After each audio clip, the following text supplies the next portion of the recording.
If they hadn't been, or someone would have been walking in the aisle close to the plug when this happened, this story might have had a very different ending. In the cockpit, the effects of this explosive decompression were immediate and terrifying.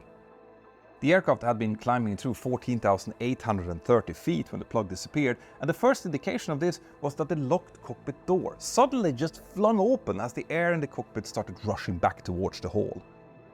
The fact that the door lock would disengage and open in case of a rapid depressurization was actually a design feature, but one that Boeing had forgotten to tell us pilots about. Now, it does make perfect sense though, as you definitely don't want a huge diff pressure force to be acting on interior walls in the aircraft, but again, it would have been nice to know about it. In any case, the door flung open with such a force that it actually jammed into and deformed the forward lavatory door when it did so. As the air rushed out, it also flung the captain's head up and into his head-up display, and it almost tore the headset straight off his head. The first officer's headset was actually pulled off, and as this was happening, the cabin altitude alarm started blaring, announcing that the cabin altitude was now above 10,000 feet and therefore no longer safe. You can imagine the kind of shock that this would have caused, and I haven't even mentioned that everything that could get airborne in the cockpit now also likely did, including dust, dirt and loose items that would have lifted up from the floors and possibly gotten straight into the eyes of the pilots.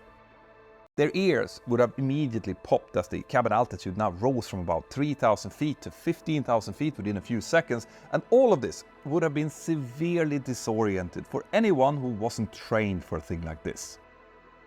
But these two pilots had been trained and had gone through years of recurrent training, which would have included rapid depressurizations and emergency descents at least every 3 years or so.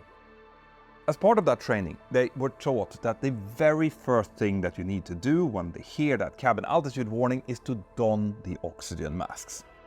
We do that before we do anything else, and that's because up at cruise altitude we only have a few seconds of time of useful consciousness before we lose mental control due to the extreme low pressures. Now, down at the altitude that they now were, they did have a little bit more time than that, but donning the mask was still the first thing that they did,